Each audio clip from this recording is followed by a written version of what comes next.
ஹே மக்களே, என் சேனலில் wild life and travel related contents எல்லாம் அப்லோட் பண்ணுவோம். அந்த விதத்தில் இன்றைக்கி பார்த்தீங்கன்னா உத்தரகன்னடில் இருக்கக்கூடிய முருடேஸ்வரருக்கு தான் போயிட்டுருக்கேன். அதை தான் நீங்களாம் இந்த வீடியோவில் பார்க்க போகிறீங்க. வீடியோவை ஆரம்பிக்கலாமா? நீங்கள் எங்கே இருந்தாலும் உங்கள் இடத்துலேருந்து முருடேஸ்வரருக்கு ட்ரெயின் ரூட் இருக்கான்னு பாருங்கள். அப்படி இருந்தாக்கா நீங்கள் இருக்க இடத்துலேருந்து முருடேஸ்வரருக்கு ட்ரெயின் டிக்கெட் புக் பண்ணிக்கோங்க.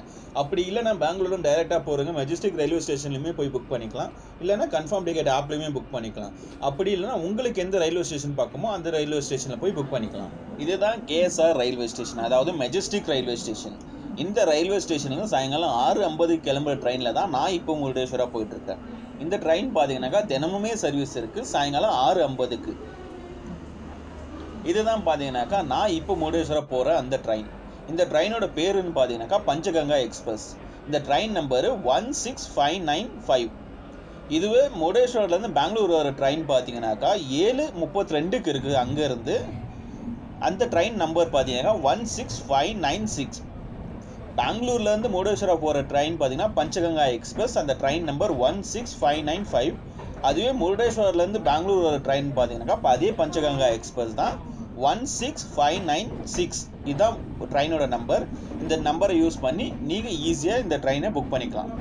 இந்த ட்ரெயின் தினமுமே சர்வீஸ் இருக்குது. செக் பண்ணி பார்த்துட்டு உங்களுக்கு தேவையான டேட்டில் புக் பண்ணிக்கோங்க.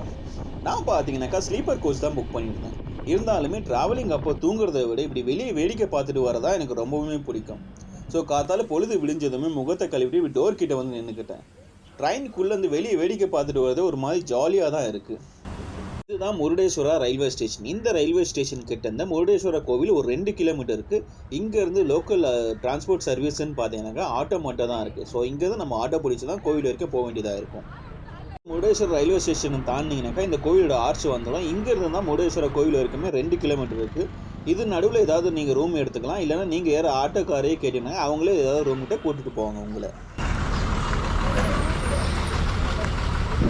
ஹே guys, welcome back to Shuva friends. இன்றைக்கி பார்த்தீங்கன்னா நான் முருடேஸ்வரா வந்திருக்கேன். காத்தால தரிசனத்துக்கு போயிட்டுருக்கோம். இங்கேருந்து பார்க்கவே அந்த ராஜகோபுரம் எவ்வளோ கம்பீரமாக இருக்குதுன்னு பாருங்கள். இது 237 அடி உயரம் இருக்குது. அண்ட் இந்த ராஜகோபுரம் தான் இந்தியாவோட 2வது பெரிய ராஜகோபுரம்னு சொல்லப்படுது. இங்கே பார்த்தீங்கன்னாக்கா 2 நுழைவாசல் இருக்குது. ஒன்று இந்த ராஜகோபுரம் இருக்க கோவிலுக்கு போக, அண்ட் 2வது பின்னாடி இருக்கக்கூடிய சிவனோட கோவிலுக்கு போக. அப்புறம் இந்த ராஜகோபுரத்தில் மொத்தம் 20 ஃப்ளோர் இருக்குது. அதில் பப்ளிக் என்ட்ரிக்குன்னு பார்த்தீங்கன்னாக்கா 18 ஃப்ளோர் மட்டும் தான் அலோவ் பண்ணுறாங்க. இது வரைக்கும் நிறைய கோவிலுங்களுக்கு நான் போயிருக்கேன். ஆனால் எந்த கோவிலையுமே ராஜகோபுரத்துக்கு மேலே போனதே கிடையாது. ஆனால் இந்த கோவிலில் பார்த்தீங்கன்னா ராஜகோபுரத்தோட உச்சிக்கே போய் அங்கே இருந்து பின்னாடி இருக்கக்கூடிய சிவனோட கோவிலையும் பார்க்கலாம். அண்டு இந்த கோவிலில் சுற்றி இருக்க இடங்களையும் மேலிருந்து பார்த்து ரசிக்கலாம். அவ்வளோ சூப்பராக இருக்குது. இந்த ராஜகோபுரத்தோட லெஃப்ட் சைடில் பார்த்தீங்கன்னா ஷூ செருப்பு விடுறதுக்கான இடம் இருக்குது. நீங்கள் போட்டுட்டு வர ஷூ செருப்பை இங்கே விட்டுட்டு இவங்க கிட்ட டோக்கனை வாங்கிக்கோங்க. இந்த கம்பிங்களெல்லாம் ராஜகோபுரத்துக்கு லைட் செட் பண்ணுறதுக்காக போட்டிருக்காங்க. அண்ட் நைட் இந்த ராஜகோபுரத்தை பார்க்கவே கண்கொள்ளா காட்சியாக அவ்வளோ அழகாக இருக்கும் லைட் செட்டிங்கோட பார்க்க.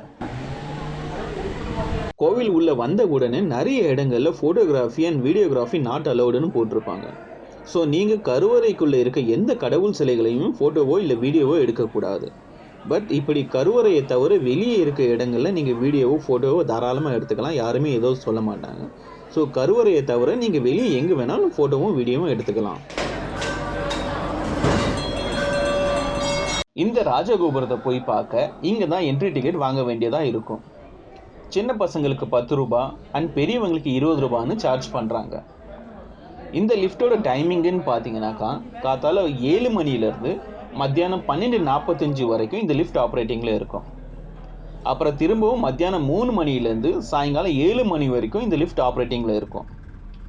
டிக்கெட் வாங்கிட்டு வந்து லிஃப்ட் உள்ளே இருக்கக்கூடிய கோவில் ஸ்டாஃப் கிட்ட அதை கொடுத்தா 18வது ஃப்ளோருக்கு நம்மளை கூட்டிகிட்டு போய் விட்டுருவாங்க. அங்கே இருந்து பின்னாடி இருக்கக்கூடிய 123 அடி உயரம் இருக்கக்கூடிய சிவன் சிலையை பார்க்கலாம். அதுக்கப்புறம் இந்த கோவிலை சுற்றி உள்ள இடங்களை எல்லாம் பார்த்துட்டு நம்ம திரும்பவும் லிஃப்ட் கிட்ட வந்து நின்னோன்னாக்கா நம்மளை அவங்க திரும்பவும் கூட்டிகிட்டு வந்து கீழே விட்டுருவாங்க. இந்த டிக்கெட் பார்த்தீங்கன்னாக்கா ஒரே ஒரு டைமுக்கு நீங்கள் போயிட்டு வர மட்டும் தான் யூஸ் ஆகும். திரும்ப போனீங்கன்னாக்கா நீங்கள் திரும்பவும் டிக்கெட் வாங்க வேண்டியதாக இருக்கும்.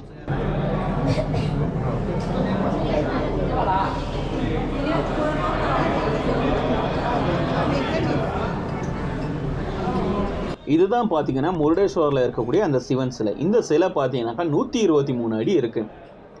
இங்கேருந்து இந்த சிவன் சிலையை பார்க்க அவ்வளோ அற்புதமாக இருக்குது. அண்ட் இன்னொரு முக்கியமான விஷயம்னு பார்த்தீங்கன்னாக்கா இந்த முருடேஸ்வரில் இருக்கக்கூடிய நேத்ராணி ஐலாண்டை இங்கேருந்து நம்ம தாராளமாக பார்க்கலாம். இதுதான் பார்த்தீங்கன்னா ராஜகோபுரத்தோட ஃப்ரண்ட் வியூ. நீங்கள் கோவில் உள்ள என்ட்ரி ஆகும்போது ராஜகோபுரத்தோட இந்த ஆங்கிள் தான் பார்த்துருப்பீங்க. அதுவே நீங்கள் ராஜகோபுரத்தோட மேலே வந்தீங்கன்னாக்கா இங்கேருந்து எல்லாத்தையுமே அவ்வளோ அழகாக பார்க்கலாம். லெஃப்ட் சைடில் பார்த்தீங்கன்னாக்கா பீச்சில் விளையாடுறதுக்கான இடம் இருக்குது இல்லைங்களா, அதை எல்லாமே பார்க்கலாம். அதுக்கப்புறம் ரைட் சைடில் பார்த்தீங்கன்னா மீனவர் படகெல்லாம் இருக்கும். அதுவே இங்கேருந்து பார்க்குறதுக்கு அவ்வளோ அழகாக இருக்குது. நீங்கள் முருடேஸ்வரா வந்தீங்கன்னா மிஸ் பண்ணாமல் இந்த ராஜகோபுரத்தை மேலே வந்து இந்த அழகையெல்லாம் பாருங்கள். நீங்களே உங்களை மறந்து போய் நின்று இதெல்லாம் ரசிக்க ஆரம்பிச்சிருவீங்க. அவ்வளோ சூப்பராக இருக்குது இங்கேருந்து பார்க்கும்போது.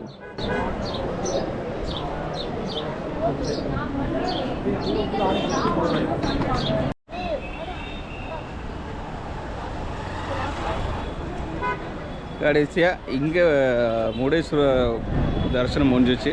இதுக்கு பின்னாடி அந்த ஈஸ்வரனோட சிலைலாம் இருக்குது. அது இப்போ இந்த பக்கம் வெளியே போய்ட்டு அந்த பக்கம் போனாக்கா அங்கே ஒரு கேட் இருக்குது. அந்த பக்கம் போனோன்னாக்கா நம்ம அந்த சிவனோட ஸ்டாச்சுவெல்லாம் பார்க்கலாம். ஸோ அதுக்கு நம்ம இந்த ராஜகோபுரத்தோட என்ட்ரி பாயிண்ட் கொஞ்சம் அந்த பக்கம் போனாங்க, லெஃப்ட் சைடில் போனோம்னாக்கா நம்மளுக்கு அந்த பக்கம் வந்து போகிறதுக்கான ஒரு வழி இருக்கும். அங்கே போய் அங்கே சனீஸ்வரன் கோயில் இருக்குது, ராஜகோபுரம் இருக்குது. அதுக்கப்புறம் அங்கே சிவனை இந்த கோயிலை பற்றின ஹிஸ்ட்ரியெல்லாம் அங்கே எழுதி வச்சுருப்பாங்க. அது அங்கே போய் அந்த டீட்டெயில்ஸ் எல்லாமே நம்ம அங்கே பார்க்கலாம். இந்த சிலை இருக்குல்ல, அவுட்டு வர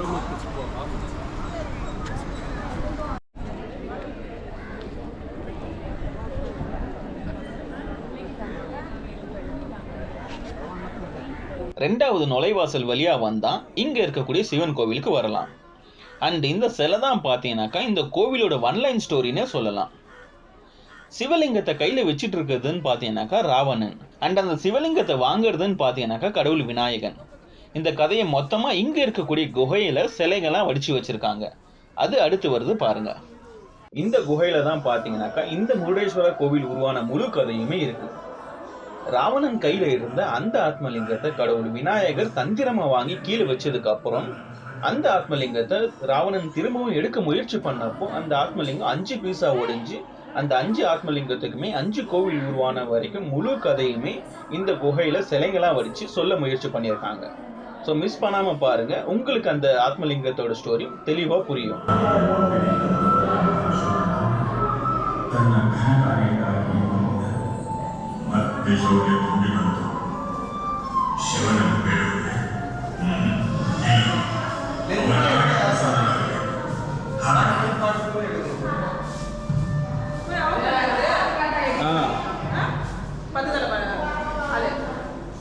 ராவணன் இங்கே பாரு.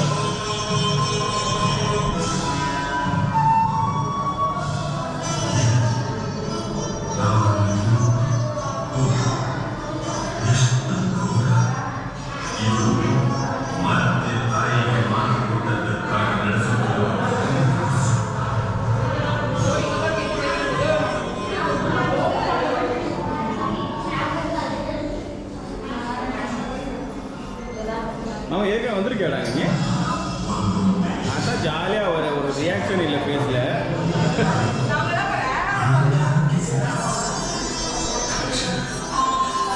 என்ன கேட்குறாரு இவரு? வரத்தை கேட்குறாரு, அவங்க சொல்லாட்டியை கேட்குறாரு. தெரியாத இந்த கதை தெரியாத.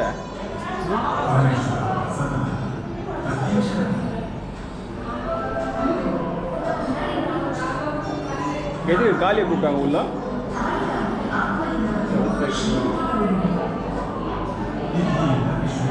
ஆனால் ஸ்டோரி எழுதி வச்சுருக்கலாம். இங்கே படிக்கிறதாக படித்தா புரிகிற மாதிரி வந்திருக்கும். ஆ தெரியலையே. அப்புறம் ராவணா தான் நினைக்கிறேன் இல்லையா?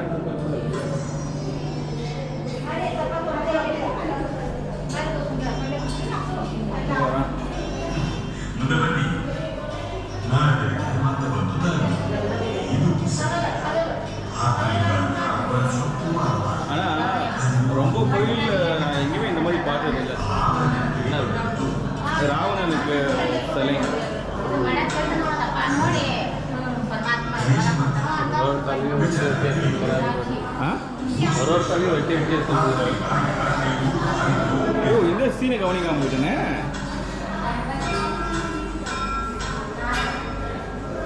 கீழே 5 தலை இருக்குது, மேலே 5 தலை. ஸோ தலையை வெட்டி காணிக்கையாக கொடுக்குறாரு. ஓ அதான் கையில் இருக்கிற ஆத்மலிங்கம்.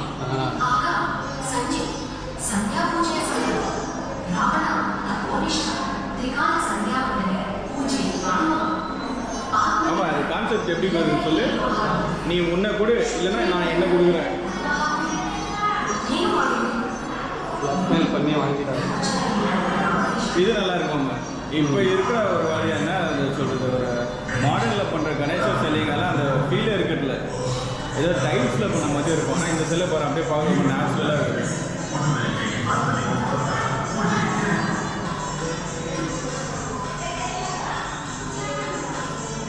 ஓ இவர்கிட்ட தான் கொடுத்து கொச்சிக்கணும் போயிட்டு என்ன சொல்லுவாங்களே 3 நாளில் வரேன்றாரா?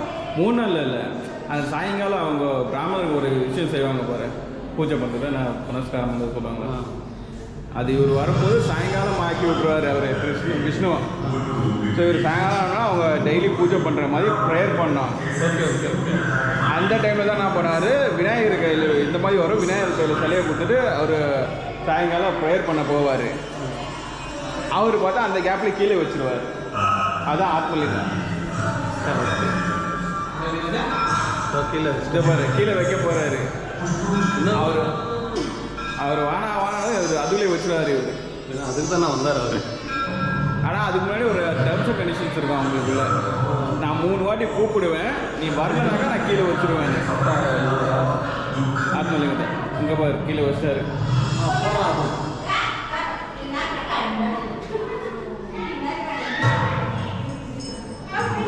இங்கே பாரு கீழே வச்சதுக்கு அப்புறம் அவரை அசைக்க பார்க்க முடியாது.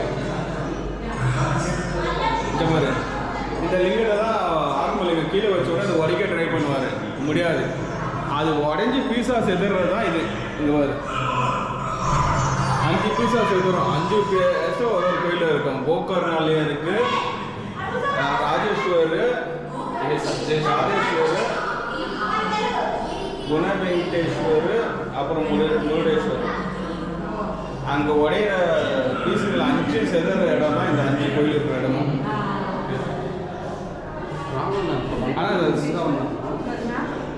முன்னாடி பிரம்மாண்டமாகுது, பின்னாடி அதுக்கு பிரம்மாண்டமாகுது இல்லை. ஜடை பாரா, முடிய எவ்வளோ கீழே வந்திருக்கு, இடுப்பு இருக்குங்கிறா முடி. செம்ம அழுகுச்சு சிவன். இந்த சிவன் இருக்கிற இடத்துக்கிட்ட வந்தீங்கன்னாக்கா இந்த சிவனை பார்க்கலாம். அதுக்கப்புறம் இந்த சிவனுக்கு கீழே ஒரு குகை மாதிரி ஒன்று அமைச்சிருக்காங்க. அங்கே ஆத்மலிங்கத்தை வாங்கினது, அதுக்கப்புறம் அது எங்கே எந்த கோயிலெல்லாம் இருக்குது, அது எப்படி வாங்கினாங்கன்ற ஸ்டோரிஸ் எல்லாமே அந்த உள்ள சிலையோடு வச்சுருக்காங்க. அது பார்க்குறது அவ்வளோ சூப்பராக இருக்குது. மிஸ் பண்ணாமல் விசிட் பண்ணி பாருங்கள். ஒருத்தருக்கு 20 ரூபா சார்ஜ் பண்ணுறாங்க. இதாங்க கரெக்டாக அந்த குகைலாம் பார்த்திங்கன்னா அந்த சன்னிதானத்துக்கு பக்கத்தில் தான் இருக்குது. ஸோ இந்த கோயிலும் செப்பரேட்டாக இருக்கும். அந்த கோயில் செப்பரேட்டாக இருக்குது. நீங்கள் ஃபஸ்ட்டு வந்தீங்கன்னாக்கா அந்த ராஜகோபுரத்துக்குள்ளே போய் அங்கே இருக்க கோயிலை சுற்றி பார்த்தீங்கன்னா அதுக்கு பக்கத்தில் லெஃப்ட் சைடில் பார்த்தீங்கன்னாக்கா இந்த கோயிலுக்கு வர்றதுக்கான பாதை இருக்கும். இங்கே வந்தீங்கன்னாக்கா இங்கே இருக்கக்கூடிய பெரிய சிவனை பார்க்கலாம். அதை பார்த்துட்டு அதுக்கு அந்த சிவன் எனக்கு கீழே ஒரு கோயில் இருக்குது. அதை முடிச்சுட்டு அதுக்கு பக்கத்தில் பார்த்தீங்கன்னா ஒரு குகை அமைச்சு இந்த ஆத்மலிங்கத்தை ஸ்டோரியை ஃபுல்லாக வச்சுருக்காங்க. அந்த ஆத்மலிங்கத்தை ராவணர் எப்படி வாங்கினாரு, அதுக்கப்புறம் அது எங்கெங்கே போச்சு, அந்த ஆத்மலிங்கத்தோட 5 பீஸு எந்த கோயிலில் இருக்குன்றது வரைக்கும் மென்ஷன் பண்ணியிருக்காங்க. அதுக்கு என்ட்ரி பீஸு 20 ருபீஸ் இருக்குது. மிஸ் பண்ணாமல் விசிட் பண்ணி பாருங்கள். இது ஃபுல்லாக லைட்டிங் போட்டிருக்காங்க, பந்தல் மாதிரி ஃபுல்லாக எங்கள் ஃப்ரண்ட்டில் ஒரு 150 மீட்டருக்கு லைட்டிங் போட்டிருக்காங்க. அதுக்கப்புறம் அந்த கோபுரத்துலேயும் பார்த்தீங்கன்னா ஃபுல்லாமே அந்த கோபுரம் ஃபுல்லாமே லைட்டிங் இருக்குது. அது பார்க்குறது அவ்வளோ ஆசமாக இருக்குது. கண்டிப்பாக கிட்டேயும் போய் காட்டுறேன் பாருங்கள். எங்கேருந்து பார்க்குறது வேறு லெவலில் இருக்குது அந்த லைட்டிங்ஸ் எல்லாம். நைட்டில் நீங்கள் இங்கே வந்தீங்கன்னா மிஸ் பண்ணாமல் இது விசிட் பண்ணி பாருங்கள். அவ்வளோ சூப்பராக இருக்குது இங்கேருந்து பார்க்குறது அந்த லைட்டிங்ஸோட.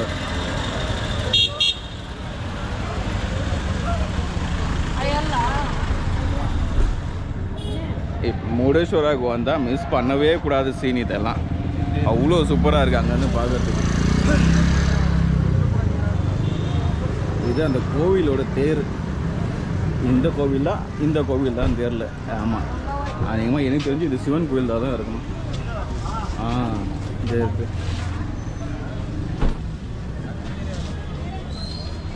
இது அந்த சிவன் கோவிலோட பேர் தான்.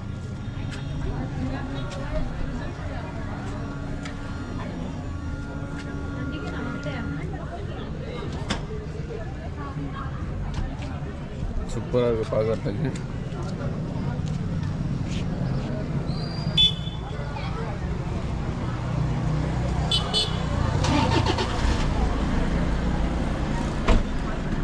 செம்மையாக இருக்குது வெளியேருந்து பார்க்குறதுக்கு.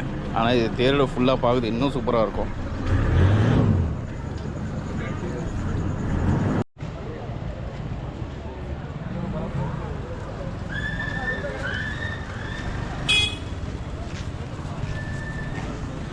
இங்கேருந்து அந்த ராஜகோபுரத்தை பார்க்குறது அவ்வளோ சூப்பராக இருக்குது லைட் செட்டிங்ஸோட. செம்மையாக இருக்குது, வேறு லெவல். அதுவும் அந்த கோயிலை பார்க்குறது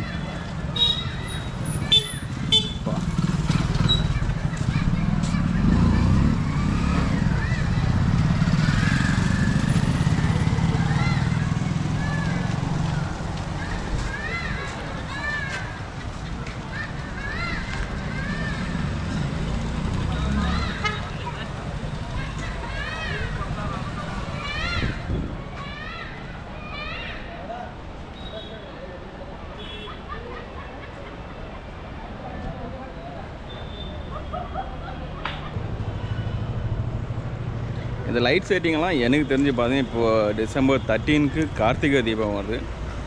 அதுக்காக தான் இந்த லைட் செட்டிங்ஸ் எல்லாம் போட்டிருப்பாங்கன்னு நினைக்கிறேன். ஏன்னா இதுக்கு முன்னாடியும் ஒரு வாட்டி வந்திருக்கேன், அப்போ பார்த்தீங்கன்னா இந்த லைட் செட்டிங்ஸ் எதுவுமே இருக்கல. ஸோ எனக்கு தெரிஞ்சு இந்த கார்த்திகை தீபத்துக்காக தான் இந்த லைட் செட்டெல்லாம் போட்டிருப்பாங்கன்னு நினைக்கிறேன். ஏன்னா இந்த 13க்குள்ளே வந்தீங்கன்னா இந்த செட்டெல்லாம் பார்க்க சான்சஸ் இருக்குது.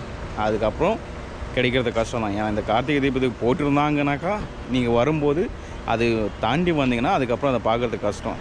இந்த கார்த்திகை தீபத்துக்குள்ளேயே வந்தீங்கன்னாக்கா இந்த லைட் செட்டிங்கெல்லாம் பார்க்கலாம். பாருங்கள், பார்க்கறதுக்கு தான் அவசரமாக இருக்குது, வேறு லெவல்.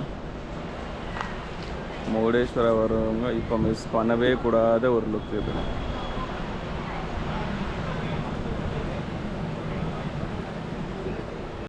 இது நைட் டைமில் இந்த முருடேஸ்வரரை பார்த்துட்டு இப்படி தான் இருக்கும்.